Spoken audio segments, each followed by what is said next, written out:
On ne peut pas enquêter sur ce qui s'y trame. C'est l'avantage. Ce sont des pays opaques qui n'ont pas d'impôts, pas de loi et une garantie de secret parce que ce sont des États indépendants qui ne supervisent pas leurs opérations. Donc pour les grandes filières criminelles, c'est une bénédiction. Mais pour des acteurs qui veulent contourner la loi, c'est une bénédiction aussi. Mais donc, quand il y a des scandales comme ça, on peut avoir un aperçu de ce qui se passe. Quand le bateau Probo Koala, au large de la Côte d'Ivoire, je crois, c'est possible, a déversé des déchets toxiques. On a pu enquêter sur ce bateau-là, on a su qu'il y avait des sociétés écrans qui étaient, je pense, de mémoire à Malte ou dans des pays offshore, des paradis fiscaux, et qui nous permettaient de comprendre comment fonctionnait le phénomène en général, comment on fonctionne en général dans le domaine du transport maritime, à cause de cet exemple-là, grâce à cet exemple-là.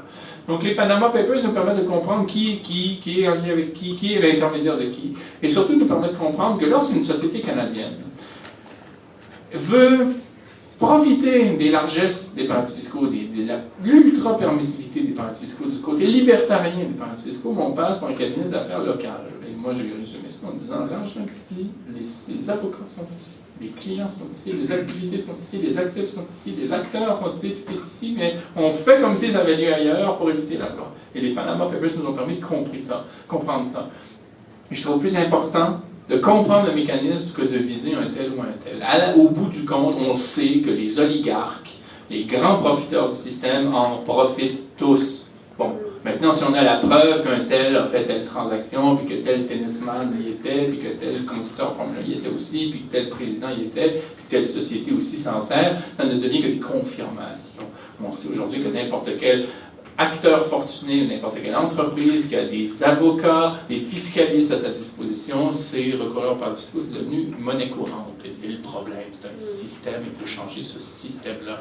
Quand le gouvernement canadien nous dit, bon, on va envoyer 100 vérificateurs de plus, éplucher les dossiers, on se dit qu'ils ne comprennent rien, ou ils font semblant de ne pas comprendre, parce que le problème, c'est l'architecture qui permet l'évitement fiscal et l'évitement légal, et pas seulement 2-3 personnes qu'on pourrait épingler parce qu'elles ne l'auraient pas fait légalement, elles, alors que d'autres le font légalement parce qu'on a légalisé les opérations.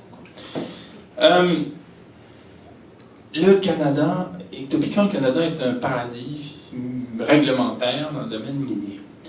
D'abord, le Canada n'est toujours pas une république. Vous savez que l'indépendance du Canada s'est votée par à-coup au gouvernement, au sein du Parlement de Londres. Comme récit historique, là, il y a plus sexy. Hein, c'est Londres qui, en 1931, a voté l'indépendance pour la vie intérieure, puis ensuite, bon, pour la diplomatie, puis auparavant, j'ai oublié les dates, excusez-moi. Je devrais refaire mes cours, mais c'est par à-coup que Londres, on a voté l'indépendance du Canada. J'ai souvent dit, moi, le Canada, c'est le Congo de Léopold II réussi.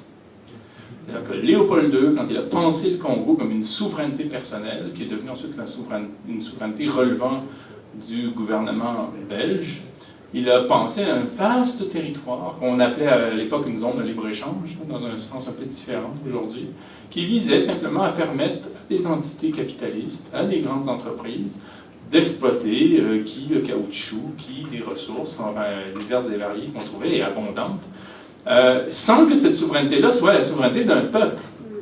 Les institutions qu'on créait au Congo, dans ces années-là, on sait que c'est au tournant de la conférence de Berlin en 1884-1885, les institutions qu'on créait visaient simplement à permettre à des acteurs prédateurs d'exploiter le caoutchouc notamment, mais d'autres ressources qu'on a découvertes. Mais les institutions n'étaient pas des institutions publiques pour le peuple en fonction de l'intérêt général, du bien commun, pas du tout.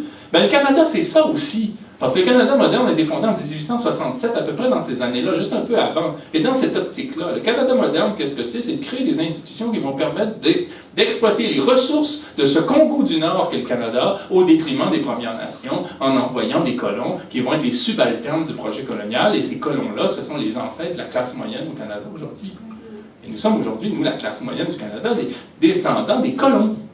Hein, les colonisateurs, c'est les grandes sociétés comme la Hudson Bay Company, les sociétés de chemin de fer qui ont conçu le projet colonial et qui en ont profité, c'était des grands actionnaires, qui étaient actionnaires à Londres tout en étant ministres à Ottawa. Hein, le Canada, c'était l'histoire d'une grande escroquerie Et d'une grande entreprise de corruption, le Canada s'est construit sur la corruption de l'establishment à Ottawa, à Toronto et à Londres, hein, c'était les mêmes, à Halifax aussi, à Montréal. Et on a développé des institutions qui ont permis l'exploitation du territoire. C'est pour ça que le code minier au Québec, c'est un code minier colonial qu'on a reproduit ensuite au Congo, au Mali, au Burkina Faso, en Argentine, au Chili, en Papouasie-Nouvelle-Guinée et ailleurs.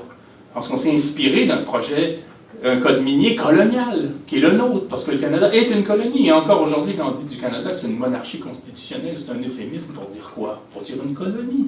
Regardez comment le pétrole est exploité en Alberta, c'est une approche coloniale.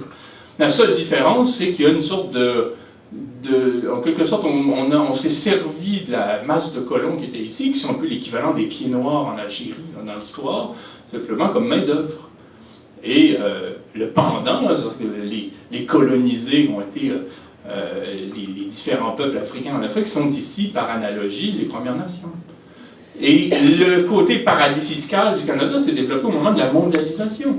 C'est-à-dire que ce Congo de Léopold II réussi qu'est le Canada est devenu le point d'ancrage des sociétés minières au moment où on a déréglementé le capital à l'échelle internationale et où les multinationales ont pu choisir où elles s'enregistraient pour profiter des cadres législatifs qu'elles jugeaient avantageux pour elles. Alors, à partir des années 1990, quand il y a eu ce qu'on a appelé l'initiative de Whitehorse, vous trouverez ça dans Nord-Canada, dans les copies piratées sur lesquelles vous tomberez bien, quand il y a eu l'initiative de Whitehorse, on a transformé le Canada en pôle d'inscription des sociétés minières mondiales qui venaient d'Australie, qui venaient de Suède, qui venaient d'Israël, qui venaient de Belgique, qui venaient de France, qui venaient des États-Unis, qui trouvaient ici un point d'ancrage pour exploiter des ressources en Chili, en Argentine, en Colombie, au Burkina Faso, en Afrique du Sud, en Roumanie, en Grèce, en Turquie, en Indonésie, en ayant ici une sorte de cadre, là, comme dont j'ai parlé tout à l'heure, qui était un cadre protecteur. Il faut savoir aussi que, là, je n'ai pas le temps d'aller plus loin, mais je vous invite à lire mon livre Paradis fiscaux, la filière canadienne, qui raconte que ce sont des Canadiens, des banquiers canadiens, un ancien gouverneur de la Banque centrale du Canada, un ancien ministre des Finances du Canada, un ancien membre du Parti conservateur du Canada, qui ont créé littéralement les paradis fiscaux des Caraïbes dans les années 60, dans des rapports de collusion, tout simplement parce que dans l'histoire, Londres a sous-traité le secteur bancaire de ses colonies dans la Caraïbe aux banquiers d'Halifax. Ce sont des banquiers canadiens qui étaient sur place dans les pays tels que les îles Caïmans, les Bahamas, la Jamaïque, les îles Turques-Caïques, Trinité et Tobago, la Barbade, quand est venu le temps, dans les années 60, de transformer ces pays-là en paradis fiscaux, étant donné la conjoncture financière internationale. Ce sera une conférence en soi, je ne vais pas plus loin. Mais le Canada, c'est l'ami des paradis fiscaux, et le paradis fiscal lui-même, c'est un pays colonial. Et c'est le pays le plus caméléon, le plus hypocrite des grands États du monde. C'est en même temps qu'il se présente comme étant le père des casques bleus, l'ami du genre humain, le pays qui n'a pas de passé colonial, c'est en même temps un pays qui a envoyé l'armée plusieurs fois dans les colonies britanniques des Caraïbes au début du 20e siècle, Haïti, Cuba et d'autres, pas seulement les colonies britanniques, mais la Barbade, allez-y, nommez-les. Et c'est un État qui... sur son territoire, n'a pas de passé colonial, parce qu'il est un passé colonial. Le Canada n'a pas de passé colonial, il est l'instrument de la colonisation de l'Empire britannique sur son territoire, et il a été un point d'ancrage pour des sociétés qu'il a passivement encouragées à faire le pire dans le monde. Donc c'est un pays qui a un dossier noir, tout en ayant une image blanche. En ce qui concerne les victimes, effectivement, je pense qu'il y aura un lien de solidarité fort, et là, ce jour où on comprendra que les sociétés qui s'intéressent au pétrole, aux oléoducs, au gaz de schiste, au transport des richesses naturelles, qui parfois explosent, comme à Lac Mégantic, ces entreprises-là sont les mêmes qui font souffrir les Congolaises et les Congolais. Et le jour où on comprendra qu'on est toutes et tous dans la même situation, dans la même galère, soumis au même pouvoir, sur les mêmes modes, le jour où on comprendra que historiquement, le Canada et le Congo ont été conçus selon le même dessein colonial et selon la même approche impérialiste, peut-être qu'il y aura des solidarités meilleures. Et il faudra en passer par la pensée, le discours, et un certain militantisme en ce sens. Et j'ai confiance en nous.